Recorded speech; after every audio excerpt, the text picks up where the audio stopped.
Do you want it or need it to feel what it's real? Just take it and know that what's here or here is just a lyrical pill. Something you can't taste but feel. You can take it or leave it. It's a lyrical pill.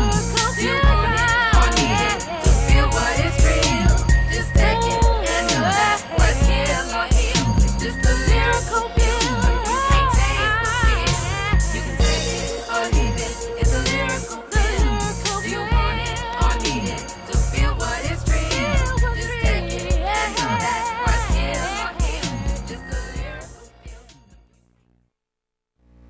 I guess I'll do this piece that I've been working on. It's about a lot of stuff that I've seen over the last few years with politics, churches, music, just stuff that I've seen, and working with kids or in an environment that helps kids. So it's called resting. And what it is if you see so much, I don't know whether it's as a poet you feel things a lot differently, or just the type of person that you are.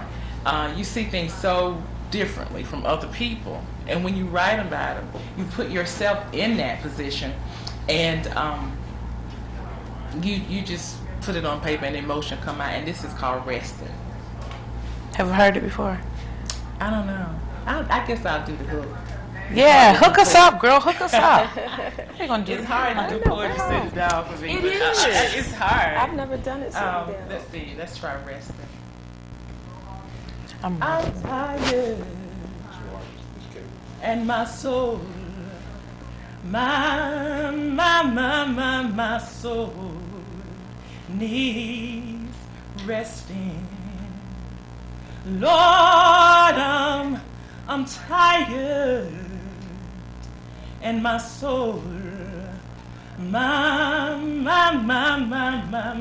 soul needs resting. I'm tired.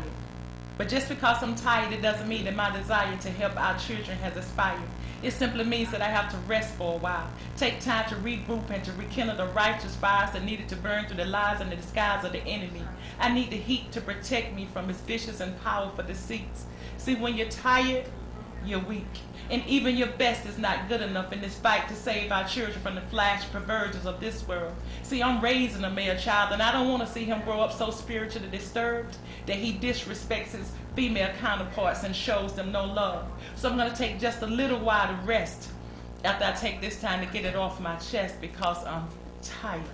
I'm tired, and my soul is sickened. My anger is quickened by the resurgence of the pimp mentality, the jaded reality of those who use their so-called creative individuality to exploit female sexuality. They demean women in their infantile quest for manhood, attention, and control. They become the devils incarnate, ferociously roaming the globe, carelessly gathering the impressionable souls of our young, misguided females. The ones who doesn't realize that the hell that she's living in and giving into is nothing compared to the one that she's damning her soul to. My heart goes to these young ladies, our babies, who are allowing the chains of dehumanization be placed around their ankles, their wrists, and their neck, shackling their self-esteem to virtual men with little or no respect for womanhood, claiming that it's all good. Yet deep down inside, he knows that many of these girls caught up in the video old syndrome are not being validated at home. Therefore, in his exploitation, he uses manipulation, not caring that this form of socialization is wreaking havoc on an entire generation. Because on the flip side of his gangster walk and his pimp talk noise, he teaching our little boy that it's cool and manly to treat their sisters like sex toys or like animals, to be trained and chained and even beat. Yet he doesn't realize when his reign of terror finally ceases, he will find himself burning in the never-ending heat, where the worms will mercilessly feast on his dripping flesh in the belly of the beast for eternity. I'm tired. I'm tired of the misuse and abuse of power. Those grown men who devour, then shower their sadistic taste in their golden waste upon the bodies of the face of the innocence of our young girls. Yet within a year, it's forgotten. And he's been awarded and applauded by the world for being such a musical, lyrical genius, so creative. Yet I ask you, have your daughter been molested lately? And to the pedophilic shady, I say, there's no maybe, baby. One day you're going to have to pay the piper. And I pray that we can catch that on the videotape. Then maybe we can all just step to the sound of hell's play. I'm tired. I'm tired of all this use of pathetic rhetoric that's coming from some of our hallelujah leadership. They talk loud, they talk proud, but they talk too much and they're too caught up in these external woes when they should be focused on the breaking down of strongholds that's embedded deeply within our baby souls. I despise the way they get away of information, then sensationalize, then turn around and claim that the fanatical incantation are based on divine spiritual revelation. Yet too many souls have been lost because of monetary manipulations, self-righteous invalidation, twisted motivation, and theatrical demonstrations that has nothing to do with God's holy manifestation. It's rare that I hear our leadership speak on child abuse, child neglect, or child molestation when it's happening every day, sometimes even in their own congregations. Sometimes it's going on in their own home. So I know I'm not alone when I say that I'm tired. And I never get tired of hearing you do poetry, damn it. Never. That was awesome. Thank you. That's recent. You yeah. That's new. Yeah, Bunny, we were sitting down eating fish at one of our favorite spots, and she'll be like, I got this hook. I ain't wrote the poem yet. And then she. I also have a brand new one that's not in my head though, that's geared towards the teenagers, because they really need to realize that sex, it's just more than just a physical act. It involves emotions, and these children today, they're not prepared. You're not prepared for unwanted pregnancy. You're not prepared for the STDs. And no matter how much we have to say it, it is out there. Herpes is on the rise. Gonorrhea is on the rise.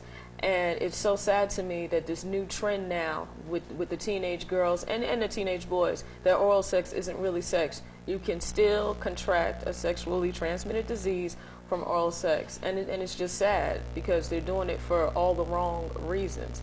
And that particular piece actually focuses on abstinence, because that's what we really need to be trying to instill in them, is abstinence. It doesn't make sense that a 8-year-old, because they're starting as young as 8 now. I read that recently. Little girls starting as young as 8, because little girls now starting as young as 8 are having their menstrual period now. 8? At 8. So that's frightening to me, to know that at 8 years old, or 9 years old, or 10 years old, you're talking about having sex. You should still be a little girl. Really? You should still be playing with dolls. I still play. But there's so many things that are coming at them, the videos, media, TV, and then it all depends on what type of household you're coming from. If you're coming from a household where you were never taught anything, where you were never taught that this is something sacred, this is something special, you don't just give it away, because somebody's whispering something sweet into your ear. Or a lot of times for a lot of young people, and not even just young people, we're talking about adults too, it's some sort of self-validation, because you feel like you're worthless. You have low self-esteem, and so you feel that being promiscuous is the way to, feel good about yourself, but it isn't. So that particular piece, I don't think I've given it a title yet, but like I said, that's not preaching, but it's talking about abstinence with the young teenagers out there today. You're the a boys vessel, basically. And the girls. To me, you are. Well, thank you. You are, and I'm not just saying that just to blow you up like a balloon. You No, I'm not gonna blow up. You remind me of a vessel, somebody who reminds me. I love your style of writing, because it's almost like you're doing it in a poetic, hip way where people can still relate. And then when you got kids, you can't just do the whole mama said that. You gotta be witty and quick with it, because they're gonna be like, oh boy, you so beyond, I'm so, I ain't feeling you. Yeah. But when you be like, look, I know what you're talking about, I know where you're coming from, you gotta really check yourself, And you're right. You're right as far as when it comes to trying to tell your kids something or trying to discipline them. This is a whole new era now, whole new breed of children now. What used to work back in the day, that doesn't work anymore. It sure doesn't. So you have to find another way, and you have to be creative about how you get that message across to your child. But the thing of it is, you have to get it across, because you don't want your child to go out and get misinformation from someone else. And you don't want them to get it from the television. Right. Or a lot of times, I think a lot of young people misinterpret it is what they see on television. Oh, that must be the way I'm supposed to dress, the way I'm going to look, the way I'm going to do that. What a lot of people don't understand is all them images they portray on television, they gonna give you that outfit to put on, but when the cameras go off, you got to get that outfit back. Right. Versace is not letting you keep those earrings in your ear. That Land Rover that you see them guys in front of, that's leased. That's going back to the car company. Those gym shoes, you might get to keep it for endorsements. That whole glamorous look, it's not going to work only on television, but a lot of times they get caught up into, I need to drink bubbly and smoke and look a certain way, when 9 out of 10 times the people walking down the street don't look like that. That's because we've gotten away from family values. We've gotten away from trying to instill morals, and we're focusing on the wrong things. The spirituality isn't there, because that's where it begins first and foremost. You have to have some sort of love for God, whomever it is that you want to call God, whether you want to call God Jehovah, Allah, whatever. There has to be some sort of spiritual base there. And then, someone, whether it be a mentor, a big brother, big sister, someone that you can look up to who is a source of resources for you, that can give you that background, that can tell you. Because what I see, to me, are young kids that are trying, they so desperately want the guidance. They're trying so hard to be an adult, but they do want the guidance, but they don't know how to reach out for it.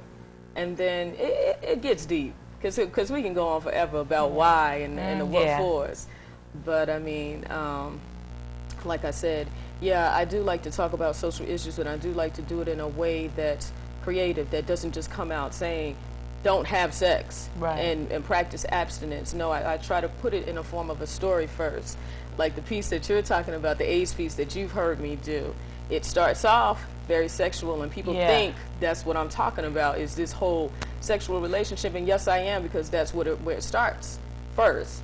But then at the end of it is the message that, hey. Yeah, you definitely come off with a message. I'm not trying to be greedy, but I am going to request another poem. You want me to do that? I want you to do whatever is in your heart. That's the thing about it. I want you here to, whatever, if it's a poem you've never done before, and I want you to do you. I want you to be comfortable. This is your moment.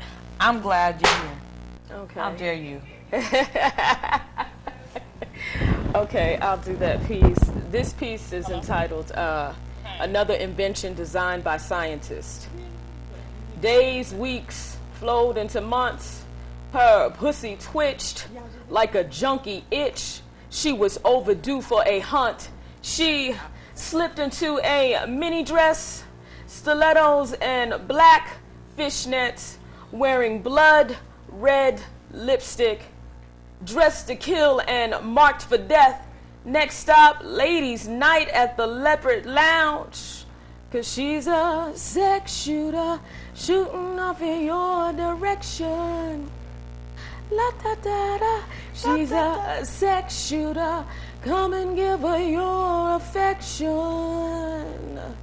She strutted in, worked the room until she zeroed in. I said her kitty meowed so loud it drowned the sound of common sense. Rewind. I said her kitty meowed so loud it drowned the sound of common sense.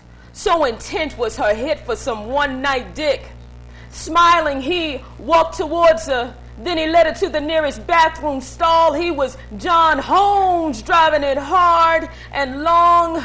Deep throat in the cut. She was Vanessa Del Rio strong. Raw, busting nuts against the wall. That meow became a perfect purr. Satisfied, she straightened her clothes as he pulled out his business card. All he said was one word: call. She read the gold printed words off the card, and I quote, "Whenever you want to ride to die, call Damien for a good time," end quote. As they walked to separate cars, she called out, "Hey lover, my name is Adrian." 6 weeks later, Adrian waited in a cold hospital bed, praying that he would return her call. Instead, his wife called to inform her that Damien was buried 6 feet under 2 weeks ago. And by the way, girlfriend, he was a low down, low because your name was number 66 on a hit list of infected men and women. That's right, Damien's revenge beyond the grave. Now, Adrienne knew that her hospital room was her punishment for being in heat. One freaky night of enjoyment where no condoms were used, no conversation exchanged. Hell, she didn't even know Damien's last name, but she hit the jackpot of pill cocktails and painful shots with AIDS, the STD that seals your death when you sex to death unprotected. With AIDS, the STD that seals your sex to death unprotected. Now, there's nothing wrong with getting your freak on. I'll be the first one to advocate that. But this isn't the age of free hippie love. This is another invention designed by scientists. It is age, y'all. You better recognize, use condoms, get HIV tested, or that instant nut might mean your instant death. So that's that piece right there. I remember you did that at the AHOP, and that was deep. And I remember I got my I actually have my piece of paper here. I promise you I'd memorize it. Oh, you got it? I don't have it memorized. Oh, but I'm gonna read it. I'm gonna read it. Oh, I've been wanting this piece for the longest. Yeah. Oh, I can't wait to hear this. And when you did it, I was so shocked because it was like, I got a poem to coincide with that. Right. I'm gonna memorize it, and we're gonna get together. Right. But it's called Motives. Okay. She wore clothes that revealed skin, sips on gin, chased with a Heineken. At the front of the bar she stands, trying to get some male attention. Third drink, she's staggering, and ain't found a man to replace that $50. She lent from her rent so she can come out and get a man. Now detoured is her game plan, blurred is her vision, slurred is her conversation. She's no longer the player, but a likely victim. Meanwhile, he sits at the bar puffing Cuban cigars. Every weekend he's peeping women who come out of wanting to be like mega movie stars. In and out of Hummer, hoopties, cabs, and rental cars. He peeps off the knockoff clothes, pedicured toes, big attitudes, and little bank rolls. Weeding out who's sexy, drunk, or just available. Then their eyes connect like two eyes in a peephole. It's 2:44, 16 minutes before the bar will close. She's alone. He's alone. She's still looking for a man with bankroll. He's still looking for someone to take home. He guzzles his Hennessy, approaches her like, "Hey, sexy."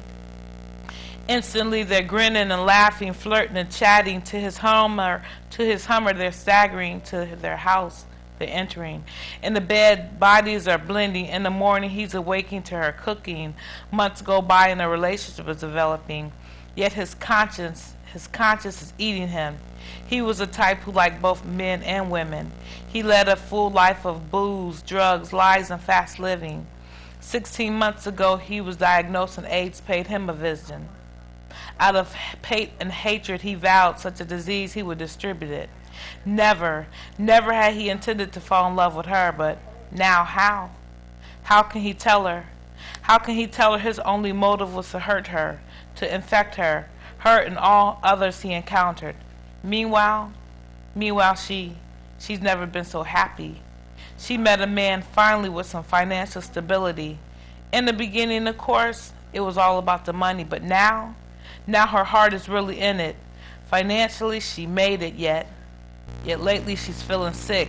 Her thick frame is thin and her smooth skin is blemishing, appetite diminishing. She can't understand what is happening. He sees before his eyes she's disappearing. His conscience is killing him. He knows the reason she didn't last another season. See, the love of his life died because of his disease. Now he sits at the bar smoking Cuban cigars, broken-hearted and scarred, sipping on Heineken, watching men and women walk in with personal motives and leave us potential victims. I need to really work on this one, but you guys got the gist of it, you know. And it's amazing how minds think alike. Right. You know, when I heard you do that poem, I was like, wow, you know. consciously people coming off with conscious poems and thoughts and ideas that enlighten other people to be like, wait a minute, whoa, let me stop, let me think about what I'm doing. Opposed to just getting up there and just saying, look, I look good on the mic, let me go ahead and do something. You know? Right. And I mean, for you two to sit here and I'm inspired to write by you. You know, I thank God for that. It's you know? mutual. Yeah. Because I love you, Bonnie. The very first time, and I remember the very first time I ever saw you was at Ashton's. You came to Ashton's and you performed before it closed down when Derek was hosting, Intellect was hosting there. And I was like, wow. And I had heard about you but had never seen you. And I was like, okay, that Mahalia voice. Because you started off I taught her singing, well, I taught her you well. know. And to me, people that catch my attention are always people that make me feel. On some kind of level, those are always going to be the ones that touch me. And you did a relationship piece, and I can't remember what the name of the piece is, but anyway, since then, anytime I can come out and see you, anytime I can come out and see you, and you too, Knyte. Yeah, thank you. You know, anytime. The first. Time. What was the piece that you did? Little Black Girl was the first one I heard. Little Black Girl. Yeah, Little Black Girl. Was that the one you were talking about with your relationship with your father? 1973 That was is the first one? That is the first one I ever heard her do, and I was like, wow. And when you did it, because we were both performing open mic that night, that made me do the domestic survivor piece. I wasn't trying to do the domestic survivor piece, but you know how sometimes when someone creates that vibe, and it's just like, wow, okay, and I was like, I'm getting up there. I'm gonna say. And I mean, it's like I said, it's amazing how different things inspire you, you know, because that you sparked me, I sparked you, you seen her, she sparked, and like I said, just you two being here, right now I'm like a homeboy said, a kid in the candy store. I'm just so, I'm so touched because I got two of the people that I really, really enjoy listening to. Y'all can get up on the mic anytime, and don't think I'm ignoring y'all. It's just I'm so inspired. I'm writing. That you start writing. Exactly. Oh, yeah. And it's been a long time since I had that. So you know, when you get that, you want to embrace these people and you want to thank God for them because it's nowadays it's so rare. Yeah, and you're right because I know. Either one of you, if I listen to you, yes, but I don't start writing right then and there. But the next day, I'm like, and I start writing a piece because of something that I heard that inspired me, whether it was coming from you two or just from someone who touched me in some kind of way. When you hear inspiring people, it definitely puts you on your game. I think definitely puts you on top of your game in terms of coming with some real material, just like you said. And it's not necessarily that that's my intention, right? To start writing about something that I think people can heal from or learn from. It's just that it's in my head, and then I just kind of just feed off of it, and then whatever comes out of it just goes from there. I was listening to I think it was Focus CD. And what's going on there, and by Homeless Man, and I was like, okay, and it was just like I turned the music off and I said, okay, I'm gonna write this hook. You remember the Homeless Woman hook? Yeah, and it. Wait, no, I don't remember. Wait, no, go ahead, do it. I don't remember it. And anyway, the hook came, and then I thought about Knyte had a poem about a homeless woman, right? And the other night. Both of them got on stage and did the homeless. You're right. You really? sure did. And I recognize that. But the hook, how it go? Okay, I do the hook, then you do the poem. I don't have the poem on me, so. Yes, it is. The hook, please. We're waiting. This is the hook. I don't have a title for the hook yet. Hook it up. Yes, I do. I think it's called Grace. She walks the streets alone, all alone. Friends, money, family, hopes are gone. Under a bridge in a box, it's where she calls home. Invisible life, a life unknown, a life unknown. Now you ain't heard nothing till you hear her moan. The sweetest song touches so deep, it makes you weep. 'Cause if not for the grace of God, oh yeah, that homeless woman, she could be me. If not For the grace of God, I tell you, that homeless woman, she could be me. Lord, she could be me. I taught this girl well. I taught her well. I'm telling you. Yeah. I haven't memorized, but I really haven't finished writing the poem. Oh, okay. I was trying to get other people to write poetry to it, you know. Oh, okay. And just do the hook, you know, and be humming while they do their poem. Okay. So, but I started writing a piece. You see, you're gonna give me an idea now. See, I'm telling When you. somebody gives me a concept, I just go with it. Yeah. And the concept was more or less, you know, we hear their stories, and all of them have stories, right? And but how does that story really affect you? Like I was saying earlier, you know, so many people are like 1 or 2 steps or paychecks away from poverty. Oh, indeed. And if not for God's grace and mercy, you could be in that position.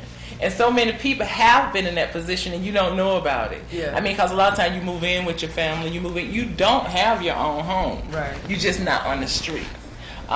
So many people over the last few years have lost jobs and that type stuff. And so when I was thinking about that and listening to him, I was thinking about, you know, people, you know, they look down on those people and they walk away from without even listening to them. You know, I don't have a dollar with them. A lot of times it's not just about the dollar. Right. I don't care. When I give somebody money, I don't care what they do with it. Homeless person, I don't care what they do. You know, people say they're going to buy something to drink. I don't care. I know why I'm giving it. Right.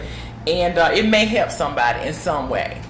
It does. So that's why I wrote that poem, because I'm thinking about how, you know, how it could be me. It could really be me in that position, and you don't know how they got there. Yeah. You don't know whether she was a victim of domestic violence, or she got divorced and he got everything and she lost everything, or he died and she didn't know how to manage the finances and got hooked up with the wrong crowd. I mean, it's all kinds of stories out there. You're right. So, you know, I know we have to wrap up, but in saying that, I know I can relate to the homeless poem, because when I first came here, I was actually leaving a domestic relationship and ended up staying, which should have been a homeless shelter, but the gentleman who came and picked the homeless people up from where they're from told me, you know, I can come to this transition house. And from there I started working with the task force for the homeless and volunteering, and so, you know, on that I can definitely relate. And you never know, you never know where a person's coming, where they've gone, and Right. Or where people have been. yeah, and you know, I'm about to get all boo-hooey, but we're gonna definitely do this again. Bunny, Black Widow, I thank God for you guys coming here. This is just the beginning, you know. I definitely want y'all to look in the camera, say hello to Neo Soul, give shout outs to any loved ones. Thank you for the Tracy crew, the crew that's here with us. Definitely give thanks to God. Neo Soul family, I want y'all to know this is just the beginning. This is what we're going to call spoken emotions.